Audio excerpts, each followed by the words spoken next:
I think the main reason why people don't get their dream life or the life that they want is because they settle for average and they never push themselves to be the best version of themselves. And it's this because it's so normalized in society just to do nothing with your life. And if you see someone who's out of that group or who wants to be better than the average person in society, they get laughed at, they're called delusional, and people make fun of them. But the thing you have to realize is that these people who want to get out of this group or not be a part of the average society are going to get where they want to be because they ignore the people who hate on them, and which is ignoring the outside noise, and they have goals to hit. Like the amount of people that don't have goals and just live day to day, week by week, month by month, year by year, is shocking, because no wonder so many people are depressed because they don't have that deeper meaning of just wanting to achieve anything. And what I want to go through in this video is how you can be better than the average. And it's so easy. The first thing I want you to work on is just go to the gym at least 3 to 4 times a week, or get some at least 30 minutes of exercise each week, because the amount of people who are either unhealthy, overweight, and not healthy at all is like scary in some sorts, because I see it all the time where people make excuses like they don't go to the gym on the weekend because it's their rest, or they can't control their eating, or they can't be bothered to put the work in. And the thing is, the one thing that I've really found within myself when I go to the gym is just feeling like I'm the hardest worker in the gym, or any kind of room really. But say for instance, for this subject we're talking about, the gym, every time I go to the gym and when I come out, I'm sweating my balls off. Like I feel like I work so hard in the gym that I feel like I'm working hard. I'm working harder than all of these people. I feel good about myself. I get this like adrenaline, this feeling like shit. This is good. Like I don't get, like, in my mind when I'm thinking, I'm like, how do people not enjoy the gym? How do people not like this? Like, and I've realized is that I'm kind of different to society, because, and you are as well watching this video, because you and I realize that we can't settle for average, because the average life is just, to me, I just can't let myself be in that position. And like, even like the one thing I hate when I see at the gym as well is when people are like working out whilst on their phone. It's like, what's the point of going to the gym when you're literally avoiding the thing that you have to do at the gym with your distraction with your phone? And it's like, it's so annoying, and your workouts will become so much quicker if you just don't scroll on the phone. I've been trying to work on this a little bit myself recently, because I always used to do that, but my sessions are so much quicker, and it feels such a relief to get in and out. And I don't get how people are there for 2+ hours. I just find that draining, and just like, I feel like I would just get bored of it. Maybe that's a different way of not finding discipline for the gym. And I would probably say there was about 3-4 weeks ago, maybe slightly more, I could tell that they were new.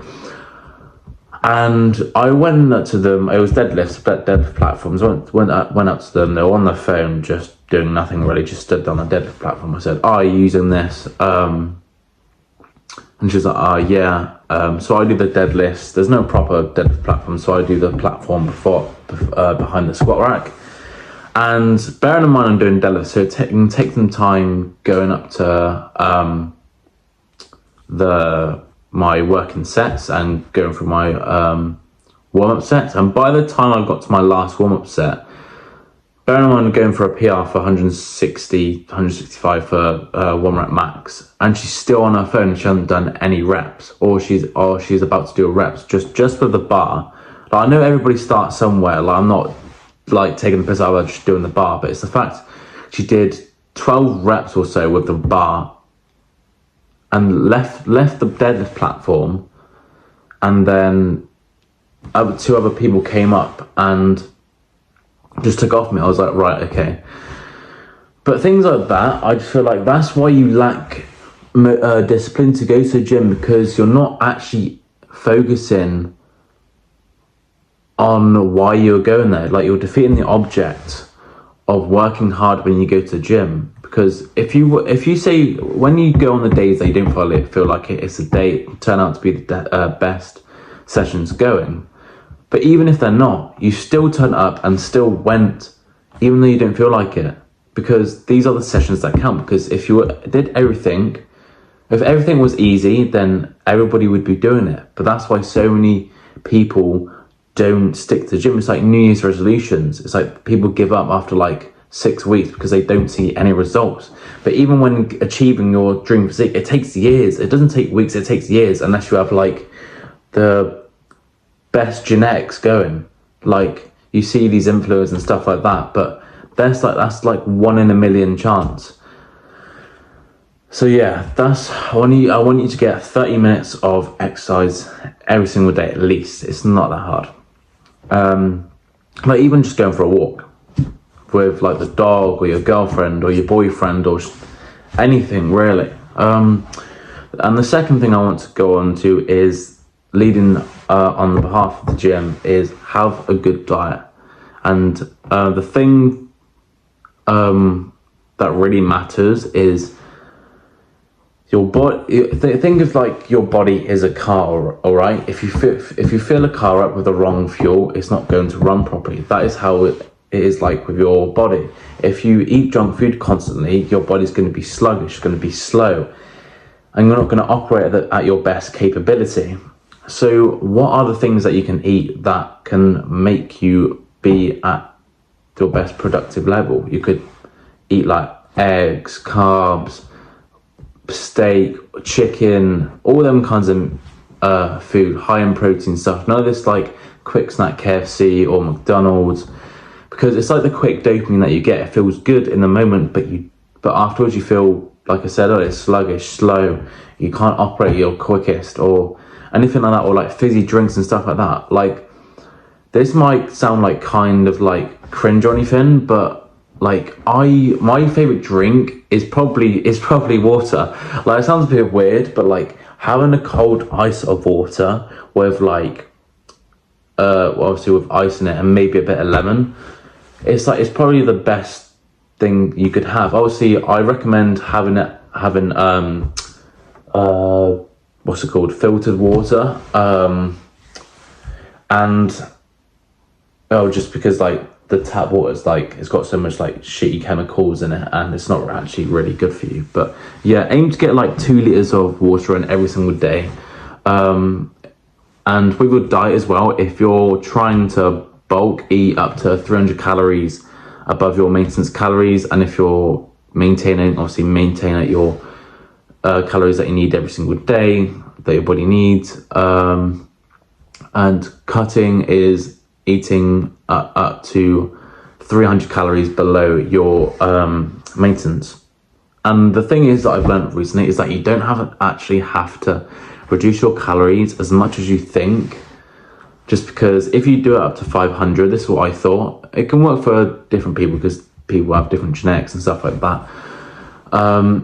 You might, even if you're doing it up to like 500 calories, you could still think, oh, I'm losing weight, I'm losing weight, but you might be just losing muscle. Because this is the key thing that I did wrong when I did my first cut. I regret cutting both times, cut twice. I've been training for like 3 years. And I was so skinny. Like, when I'm looking back, I was like, how did I do this to myself? I was on like 3,000 something calories when I was bulking. I went down to 1,800, which is so unhealthy. Like, I couldn't believe looking back now, like what I actually did with my fitness and diet. Really, it was awful. And if you want to bulk, obviously you just eat. I mean, you can eat like slightly fatty foods, like or like what's it called? Peanut butter's good here and there, but don't have too much because it's high in fat. It's just good for calories. Avocado is a healthy fat. Yeah, and the third thing I want to go on to is setting goals for yourself and taking action on the thing that you're going to say you're going to do. Because I asked, like, it's okay not knowing what you want to do, but people don't even have a goal to be consistent with the gym. They're just like, I don't know, I'll just go when I can, or maybe I might go gym today, or might start that business or whatever. But the thing that you have to learn is you got to take the biggest risks when you're young, or whenever through your life, or as soon as possible. Because if you don't take risks, there are no rewards. If you play it safe and just living on comfort zone, there'll be nothing with an end result. There'll be nothing going for you, because you're not going out of your comfort zone. You're not doing the thing that you're saying you're going to do. You need to wake up every single day with an intention of, I'm doing this, and this. I'm going to do it by this time, and have it all planned out. And the thing I want to share my goals with you as well, because I'm planning to hopefully start my own business with personal training. I've just started my level 3. I've just passed my level 3 qualification. I'm hoping to work in the gym. At the moment, I work at Calvin Klein. And eventually I want to move from Calvin Klein to full-time at the personal trainer, and then move online. And I really want to do this within 6 months. And going on to the next thing about setting goals is that you have to, it's good to have short, medium and long term. Like I said before, like, you don't have to know what's going to happen in your life for the next 1 to 5 years. Because you could set a short-term goal, right? And that short-term goal could lead to a medium-term goal, or that, because you took that short-term goal, that could lead to something completely different that's better for you. But let's say you didn't take that jump, you didn't take that short-term goal action towards it, you would never know if there was something for you if you didn't take action on it. If that makes sense. I'm pretty sure that makes sense. And it's just that jumping into the unknown, because I feel like with these 3 kind of things I spoke about, I know that I've kind of spoke through them maybe slightly quickly. I hope that makes you fully understand what I've said. Is that you have to feel towards it. Like, whenever I'm like working towards something, I feel the energy towards it, because I know that I want it. I feel this expression, this feeling, this vibrational state onto the thing that I want. And I think just the problem with people today is that they don't have that drive, because it's the way they see themselves, the way they treat themselves, or their inner circle, or just what time they wake up in the morning. It's all the things that depend on that, as on the 3 things that I've said. But yeah, that's it for this video. I hope you enjoyed this video. If you're new, hit the subscribe button, turn post notifications on, and I'll see you in the next video.